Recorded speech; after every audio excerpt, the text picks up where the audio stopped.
Hi, she's Trixie, and I'm Sarah, and this is Our Yarn World, a place where we come to share the love of yarn crafts and all that it gives us and what we hope it gives you. We're on episode 140 today, Yes. and with summer, I feel like it's officially started, even if it's not technically started yet. Well, with the kids out of school, it's technically summer. Summer to us. Yeah. We're in the midst of finally getting warmer weather, and the snow's gone, and just, I don't know, Father's Day's around the corner, and for me, it personally in our lives, summer has really hit because my husband's going camping this weekend to celebrate Father's Day because at the church, the guys, in the group that he goes with have always done this. Yeah, and it's a Father's Day trip. Yeah, and our son's not old enough to go yet, but we've even just recently started a tradition this year where we go out on Mother's Day, and eventually when Olivia's old enough, she'll be coming with us. So there's a level of just trying to make it opportunities for memories. And eventually, obviously, the whole entire family will go together and for family time, but there's these moments where there will be, guy memories and girl memories and just all these different things and these bonding moments that are going to be very, very personal and great and fantastic. Right. And we're making, and to that end, we're making a list for the summertime to do with the kids, going to parks and lakes and zoos and museums and all kinds of stuff that we're going to do with the kids. I don't know if this is every location, but in our location, our local museums, a lot of them, at least one of them is free to anyone who lives in the right zip code of the town. That makes it the same as the county that's in, the history of the county that's in. So it's one of those things where it's like, I feel like if you really look, there is a lot of free activities. Even our art museum does have free days for you and your kids to go and see the exhibits as they come through. There's even free concerts that you used to take me to. Mm-hmm. There's just a lot of different things that if you really look, you can do if you're on a budget, if you're just trying to get out of the house, if you don't have AC and you need AC, if you don't care to go into unshaded territory like the beach, that you can do. But we're even trying to branch out because we recognize the kids' interests, and so we're trying to find ways that we can respect their interests while also being able to be good on ours.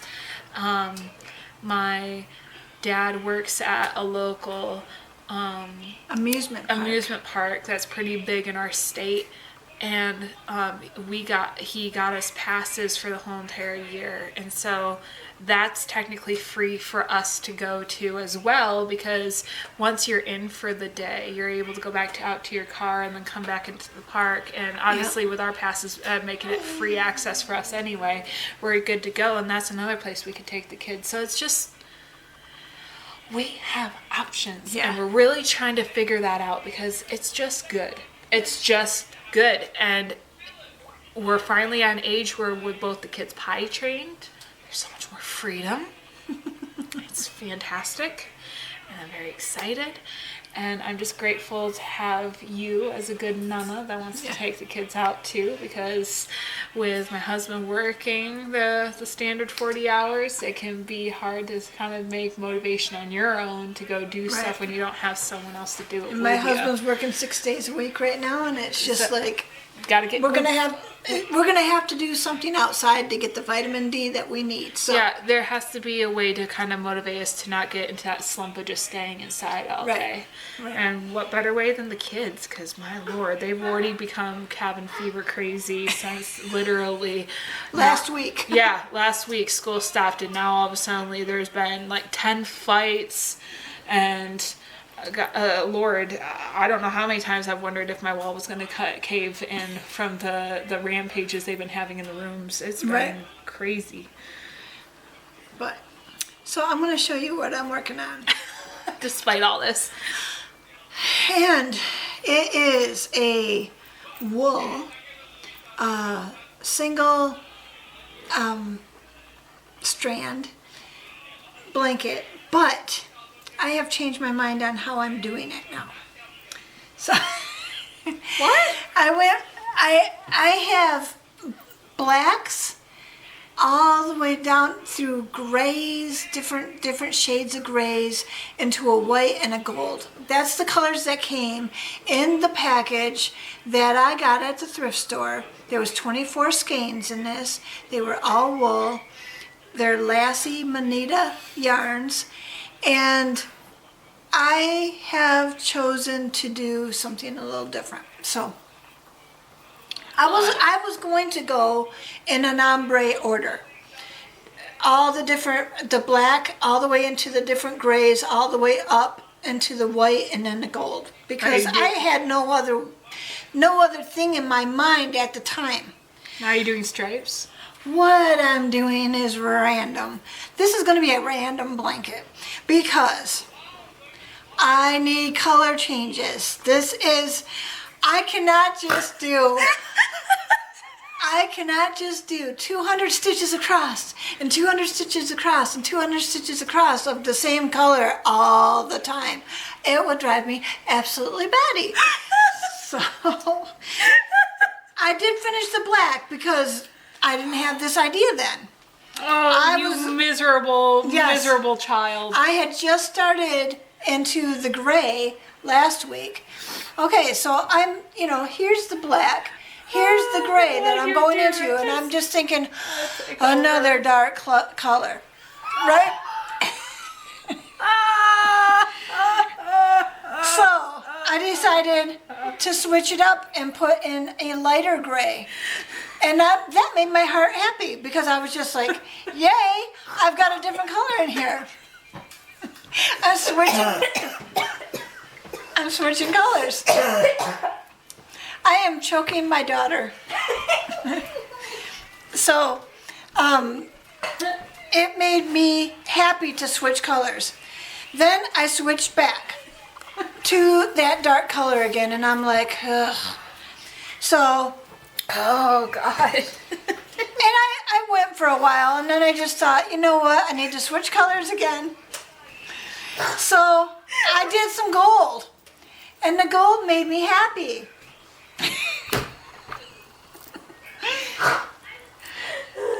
And I thought, well, I could keep going back to that really, really dark gray, or I could switch the grays. So I switched the grays. And now, I know this seems really dark, but compared to this, you can see the difference.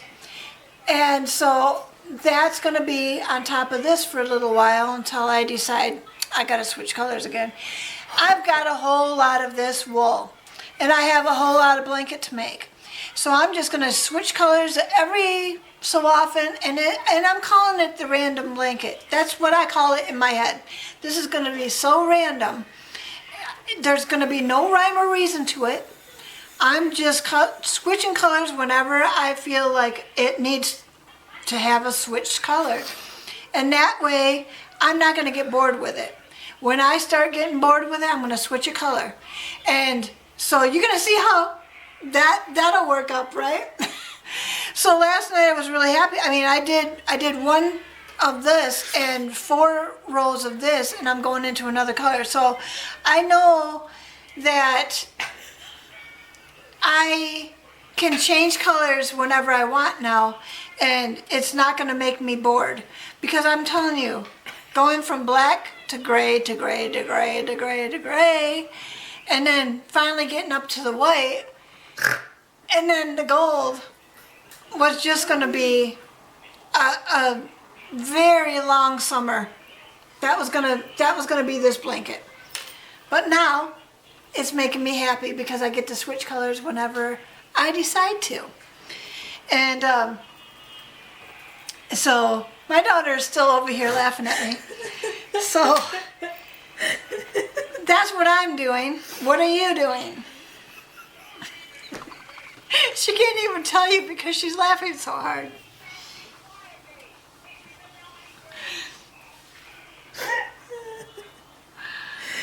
I will never be able to look at that blanket the same way again. be okay with me? I loved the colors on that blanket, and now it's just... Oh my God. I can hear this conversation going down in your head. I can hear it. I can see it going on.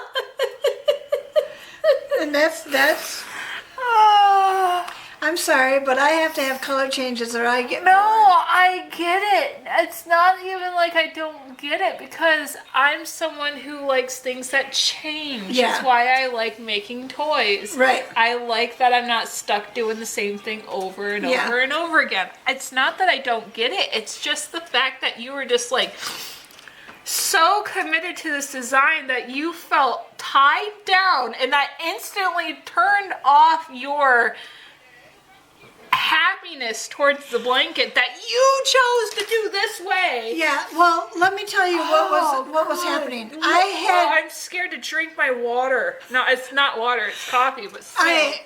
I had wound all the color, all the different grays into their separate balls. Yeah. I had them all lined up in ombre order. And I kept looking at that lineup and I kept thinking, that's a lot of gray. And a lot of different, you know, there's a couple different shades of it, but yeah, well, I'm doing that now. Well, what I'm saying is, right from the get-go, you could have done like one single lines of yellow throughout the whole entire thing. I know that, but I didn't even think of that until after I got done with the black and I was going into this darker gray, and I'm like... And you were going into bits of insanity. I was. I was glad to switch the color, but it wasn't that much different from the black. Oh my God. So, you know, I love you so much. and I have so much of this. It's because I'm working with a 5mm hook and a double crochet. I've got so much of this yarn, and it doesn't look like it, but it being a thinner strand, it's going to go a lot further. Yeah.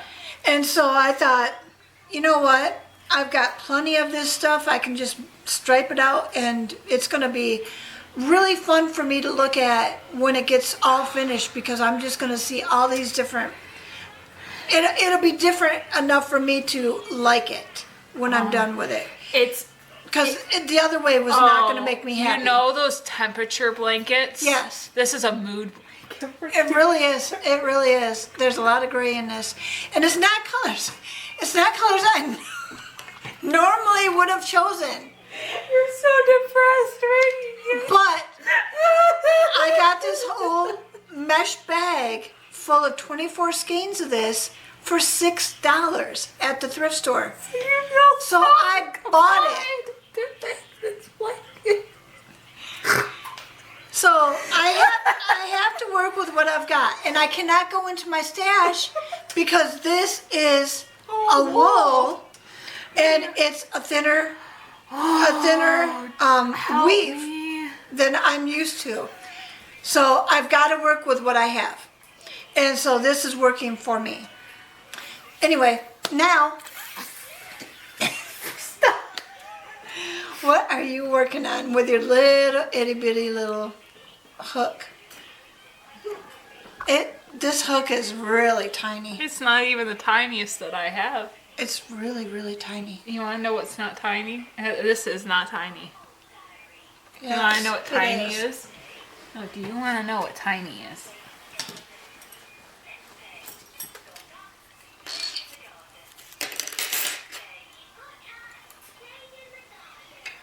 Tiny is this size. Those are tiny. This is itty bitty. This is like thread. This is like using actual... But this is still little to me. I will change it from tiny to little. Yeah, I guess this is tiny. But, can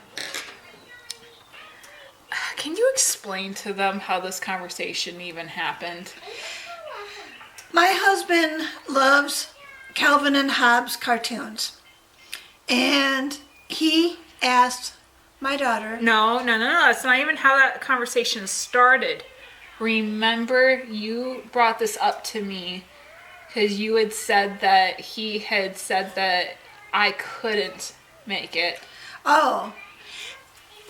We were in the kitchen one day and he said, you know the Calvin and Hobbes cartoons that I like? And I said, yeah. And he says, I bet you Sarah can't make that.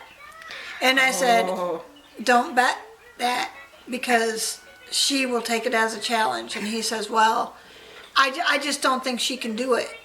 And I said, okay. And so Mom I asked told me I asked privately. her to do it. And then for some reason he decided to ask her to do it. And not knowing that she was already on the case trying to figure out how to do it already. And she was going to do it in the round mural, like as if it was. I wanted to make it as a mural, meaning that I wanted to make it flat, like a tapestry. Yeah. Almost like in the same way as the cartoons are written in 2D. Yeah. I wanted to do it like that, but then I realized that, not that I couldn't do that, because I still could, but that I really wanted to prove that she could do it. And I realized how bad it is. I feel like the genie and Aladdin who did the thing that, and assumed, like, when Al and Abu were kind of making this whole fake conversation make it seem like the genie could get them out of the cave. Right. Then the genie feeling, talked about behind his back while he's right there, proves to them that he can. But the reality is that he's thinking it's their first, treating it like it's their first wish, when in reality, they had never formally wished it. It was just that they challenged him and he took it bad and had to prove them wrong. And I feel like I am in that situation where something like this, I've been like charging people for my work recently a lot more steadily, trying to make this a side, like a side hustle / possibly part-time career. And yet here I am stopping what I've been trying to do to be able to create this little empire that I'm trying to do. And making these characters because I was told by someone that knows better and knows that I can, making it seem like I can't. And I think he knows I can. I think he knew that you were going to talk to me about it. I think that he's devious enough to realize that this he was really gonna, wants it. That he really wants it, but he's not willing to ask for it. Yeah. And then he decided to ask for it, realizing that he knew better than to not just be direct with me. And now he doesn't know that it's going to be done by Father's Day because I am bitter. And I'm doing this out of petty, proving she can do it. Even though it's really a gift, and I don't know what I'm doing. It's good though. It's good to have a goal. It is, but it's just one of those funny things where it's like, I bet you, this is like a trait that I would get from both of you. Both of you have that, where someone says you can't, and both of you behind in the background are like, "You bet I can't. Well, watch me do it anyway." And both of you do. I know. And so I get that gene from both of you, and it's like my parents are not that petty. They really are not. But the moment that they are told that they can't do something, we're gonna show you we can. Well, I think that's how they bonded. I feel like they had that energy. I mean, that's how this house was built. Yeah. It is how this house was built. A banker told us we couldn't do it. So we did. It's seriously how it happened. Yep. So the amount of things in our life that have happened from that narrative alone, and then I wonder why I do the things that I do, is like, I am sad. But all right. this is just a screenshot, but Calvin and Hobbes, I do believe, was a cartoon that was in newspapers. I think so. And it's these guys. So it's a little kid that has an imaginary tiger friend. And obviously, as you can see, very short legs on the tiger with a very broad, narrow long torso. Frame. But it's very humanoid. Very much in the same, it's built the same kind of dimensions as the child, just bigger. And obviously is humanoid in nature. The legs are not the same size. It's not actually really a tiger, but this is how these characters are built.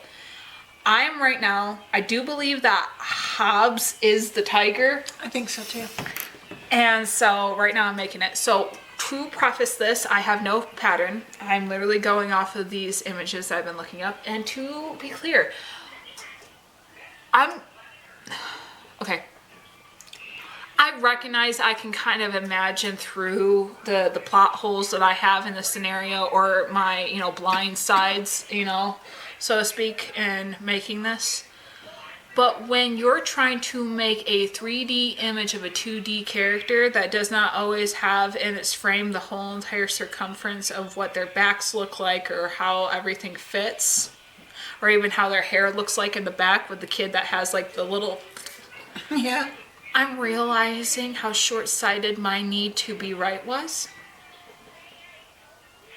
But again, instead of making it a tapestry, I decided no, I needed a push, and I'm making it a little figurines. And you know what? I'm not doing that bad. So show them your framework. Okay, so to explain what I did was, me and my husband, we looked at the dimensions of the characters. We decided that Calvin is about half, if not like 40% the makeup of Hobbes. And so I made a frame of about 7 inches for Hobbes and about 3.5 inches for Calvin. Okay. And then from there, from that frame, I slowly started to shape out different details, the leg points, the arm points for both of the characters, recognizing that both of them had shorter, stubby legs to longer arms to big heads. Okay. While both of them were narrow. Even if you see Calvin in other clothing, his arms are always bone skinny, but his clothes hang off of him big. Yeah. So they're both very narrow creatures. Right. Or, however you want to call that, to being bigger featured. Right. So I made a frame for Hobbes, and since then I've been working through that. So right now, my frame for Hobbes is as is. I made the small little legs, as you can see. He does, and I did see paws, because there is a version of him being kind of thrust up where you can see how his hands and his feet are. So I do have that. I do have this long tail that does have wire in it as well. I've been working up now. He does have white and on his belly, which is actually what I'm crocheting right now. I'm going to stitch on top of, with obviously every little cartoon outline where tufts of hair are and things will be featured. Obviously his arms are the same width, same size going out, and then obviously I'll be doing his head from there. Very simple makeup. I am very proud of how the lines do not have any sort of weird lap. They are all connected perfectly. There's no odd transition. Everything is good. Obviously you can kind of see my line and how I'm working through it. So I plan to go back with black and fill in some of those stitchings. Not that my dad would probably notice, but because I notice it, I want to go back and kind of make that a little bit more seamless. But I'm doing my best. Now what I'm working with is with acrylic 4-ply, but what I've done is I've split it into 2 strands, and I've been using a very fine, I think it's about a size 2 to maybe 1.5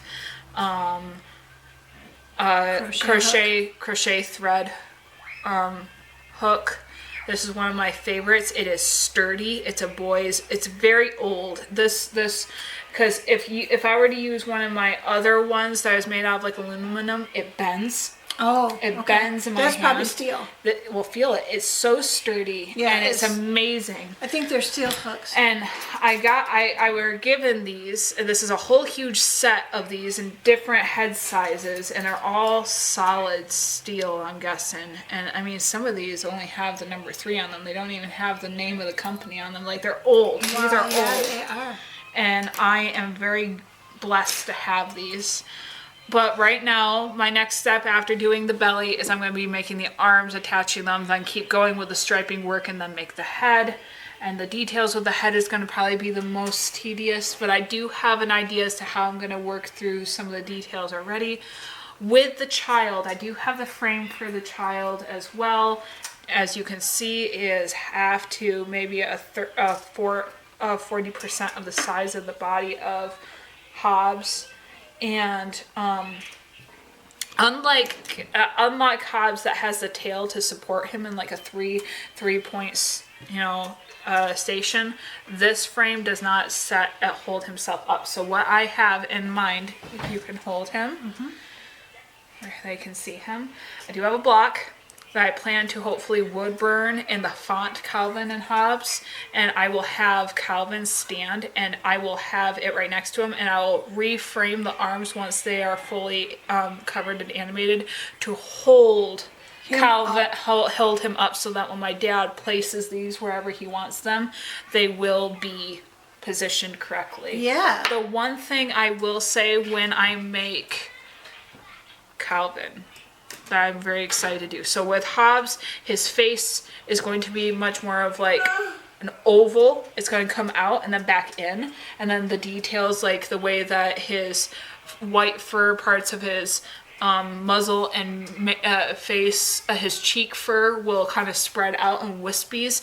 His ears are rounded, so I already know how I plan to make them very featured. I already have an idea for that because I've done things like in that sort of style before, making bears or ears for animals. I already have an idea for that.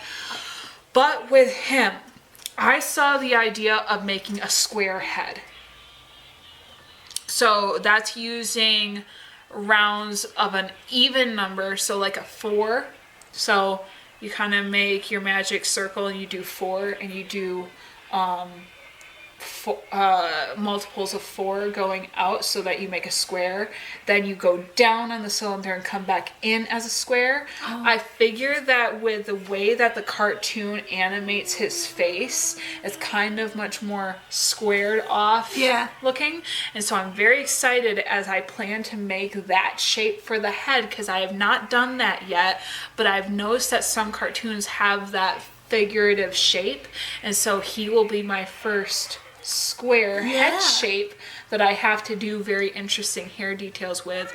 Now luckily I do have yellowish blonde, the exact shade that his hair is when it's colored, and not in black and white, and thread that my husband found at a Goodwill, that I plan to make every single spike and make appropriate sections to make his hair perfectly the right dimensions before I cap it off and sew it on his head.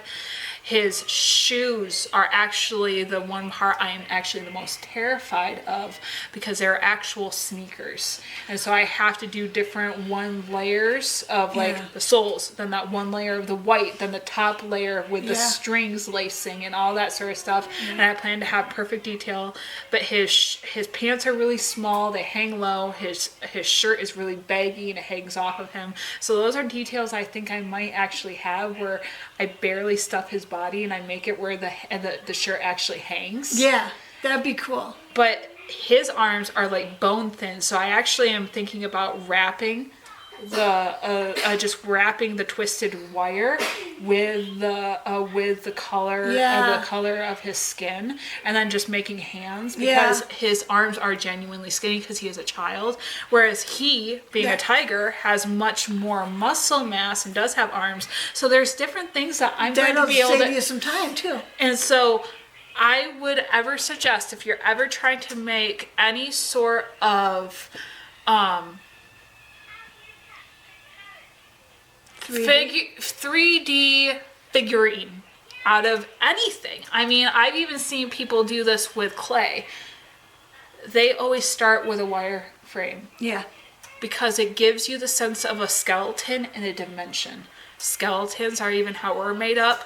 Think of it that way. If you have at least a level of a dimension already drawn up for you in some way, even drawers have those like sketches where they have to box in and have those frames that they eventually race out once they get their dimensions right on the paper. There's a level of needing to know where everything is placed. Literally making a wire that you can just crochet around gives you the solid of mind to know when you need to stop, when you need to start, when you need to go, when you need to stuff, when you need to readjust. Instead of thinking that, oh, well, when does this need to go? When does this need to stop? When is this? What if I don't like it that way? You have done something without having to put all the work into it yet. Well, not only that, you've already figured out the dimensions before you even started.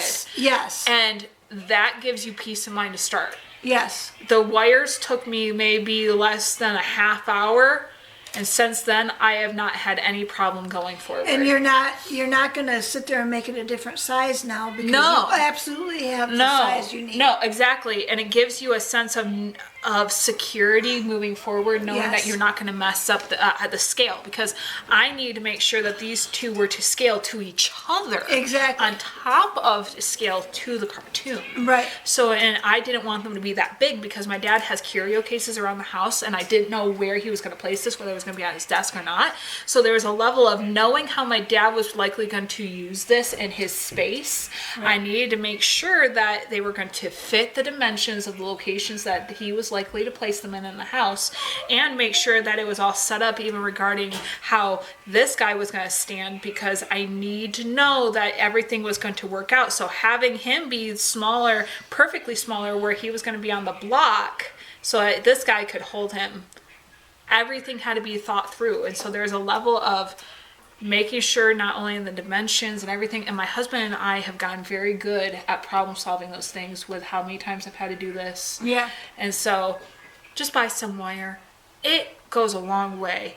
You know, there's a lot of amigurumi that does require you having wire frames to even make their patterns. Right. Like, it's considered the skeleton of the project, because it gives you the ability to mold the project afterward with the wire inside to be able to place the arms where you want it. Right. But with this was just important for me to be able to know that I was doing it right, that from start to finish that I had the right dimensions going forward for me. So get some wire. Wire is cheap. It is not that expensive. Right. And if you don't like the prices of wire at your local craft store, like a Hobby Lobby, Joann's, or Michael's, go to a hardware store and you can get yards of wire for cheaper, because it's not considered crafting wire, but yet you're never going to see it because it's inside your work. So get something thin, pliable, and you can get it in like 500 feet for like under $10. Yeah. So you don't have to get jewelry wire. Yeah. You can just get wire from the store,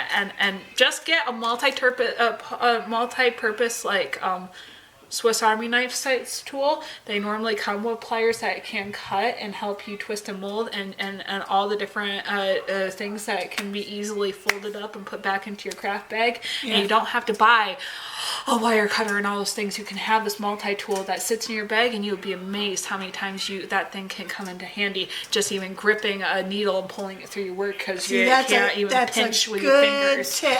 So I'm just telling you. So. And I have another question for you. Could you please show us what you finished for the birthday gift? You said you would show us a picture of it. That's right. I'm sorry. I completely forgot about that. It's beautiful. I'm just having a hard time focusing. It is really not focusing that well. Here, I'll get out of the frame. No, it's not that. It's with the UV rays of my phone to it's kind of turning out blue, I feel. But I made a total of 7 African daisies, and I did every single one of those petals myself, and then I placed them with 3 at the bottom, 2 in each corner, complementing the bottom, and the kind of like viola flower pattern in the center. And it turned out exactly as the person that was asking me to make it liked it. And I did add some homemade flowers to it. I did not do the details on the flowers with the pokey leaves because it would have taken me too long. Yeah. There was that contrast in color, and it was there, and I do believe it still complemented the flower work very well. And if I were to do it again, I will say I would have liked to have more time to block every single one of those petals. Yeah. Because they were rolling. Oh, yeah. If you bend them back, they kind of brace themselves due to the pressure of the curve of how I made them. But if I had had the time, I would have soaked every single one of them and had them dry, pinned down somewhere, and let them. So if I were to make make them in bulk, something like this, I would have done that sort of extra work. But I was making this within 4 or 5 days for the client. Yeah. And so they got what they got, and they said that they loved it. So it's not like it's bad. It's just things that I might have taken into account. I might have made the flowers first, given them time to have been blocked before, and then made the frame afterward. Exactly. But I got stuck not being able to see how the flowers would have been placed until the frame was done, so I made the frame and then did the flowers, which gave me less time to be able to allow the petals to be able to not be able to get blocked. Again, I'm learning. Figuring it out, and sometimes you just have to work with what you got and the time in which you got it. But eventually I'll get those things figured out. And I could have sewed those extra flower petals to the frame, but then they wouldn't have looked so 3D popping out the way that they and were, and layered the way that I had. That's what you want with flowers. Yeah, you did. I didn't want them just pressed up against the frame because then you would have seen it. But I liked how they were popping out and having dimensions and fighting each other for first place. Well, maybe that's all well and good, and what was supposed to happen for this project. And flowers close in on themselves, but they're supposed to say open and pretty. So it's just one of those things. But today's quote is, "The future belongs to those who believe in the beauty of their dreams." And that was said by Eleanor Roosevelt. The future belongs to those who believe in the beauty of their dreams. We're trying to show you that, whatever you can dream up can be possible. I mean, even little cartoon tigers and little boys and flowers, folding in on themselves or even being flat out. Whatever you can dream, if you believe in it, you can make it happen. I think that, recently, I've been operating on a very specific truth. It's something I've been repeating in my head a lot, and that is, I already deserve it. I just need to fight for it, because there's sometimes when your exterior world makes you feel like it's crumbling down. Like when you've had a bad day and nothing's going right, you might feel like maybe you deserved it, instead of being like, no, I did deserve a good day, but I had to fight for a good day. There's some days that feel like they're against you, or even some things where it's like keeping a house clean when you have little kids and being like, no, I deserve to have a clean house, but I have to fight to have a clean house. And not in a fight as in I'm I'm having a battle that I will never win. It just means that I have to work to teaching the kids how to keep a clean house and being able to have better routines to be able to have a clean house. And especially now that I'm out of the school season, there's a lot of routines that have to change because the schedule's completely changed after 9 months of them being, of at least one of them being in school. And actually in this next school season, it'll be both of them. So it's like, there's so many different modes of learning this one truth that is in my head. I know I already deserve it. Now I just have to learn how to fight for it in a way that works for me. And that has not been interesting. I said that wrong. It has been interesting, but it's also been a fight. Right. And it has not been easy to do. And I have found in myself that also means setting goals for myself, so I can see out of the today. Right. If you want to go help her, I'll be right here. I have even found moments where it's like, I need to think of tomorrow. And I know that seems silly, but when you're kind of in survival mode, when you have little ones, or life's been so crazy that you can't think about next week, you only can think about this week, there's even the freedom of looking at the calendar and even just being like, I have kind of control. I do have control over the next couple. I do have the control over my calendar. I just have to now operate as if I do. I can't let this control me. I have to find ways of making my wins in the in-betweens, when there's a whole bunch of doctor's appointments and a whole bunch of this and a whole bunch of that, and there's even limitations. There's ways around it where it's I fight because I know I already deserve it. And it's hard when your inner beliefs don't always line up with how the moment or the circumstance around you seems to prove that wrong. But, if the future belongs to those who believe in the beauty of their dreams, then, and we're in control of the belief that we deserve our dreams, then we will find the small ways of fighting for it. The last thing I'll say is the one dude that I have noticed that I have followed before, who is an astronaut. He wanted to be an astronaut, didn't know how, but he did everything that he could that felt would aid him into that career. So you want to know what he became? A pilot. Yeah. And then he went into going into all these little mini careers that set him up to such high success when there was recruits and people that were trying to get scholarships into becoming an astronaut. He ended up getting bumped all the way to the top of the list because all his careers he had chosen had aided him into having the ability to successfully go into his dream job.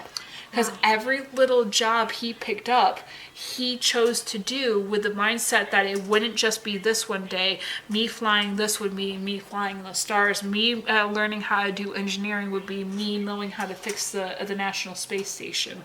Me doing this was going to mean me being able to know this for this future prospect. And that meant that he never not had a job. That meant that even when he couldn't go to college, he was still doing something, but it meant that by the time he was able to finally say, I'm ready, he actually was. Wow. And I think about that. Sometimes we have to think outside the box. I might not be able to have this now, but how can I get myself to that spot where I do have it? Make every decision count. And it's those that believe that they can that will. Yeah. Because those that believe that they can't also will not have what they think that they can. Yep, that's true. So, as always, thank you so much for visiting us today. We are always happy to be able to have this time with you. This is always fun. Yes. This is such a fun part of our week to have a good schedule and a good steady rhythm for our days, and how we kind of just document crafts we love to do and share it with people who appreciate it as well. So thank you. And we hope that until next week you get all your projects done, whether you're making anything for Father's Day or a fun random project where you're learning how to think outside of the box and it's the most hilarious thing you've ever heard in your life. However, share with us in the comments what you're doing, and as always, if you want to see what we're working on and how it turns out, follow us, subscribe. You'll see you'll see updates every single week, and until next week, we hope that you sit your way to mental health.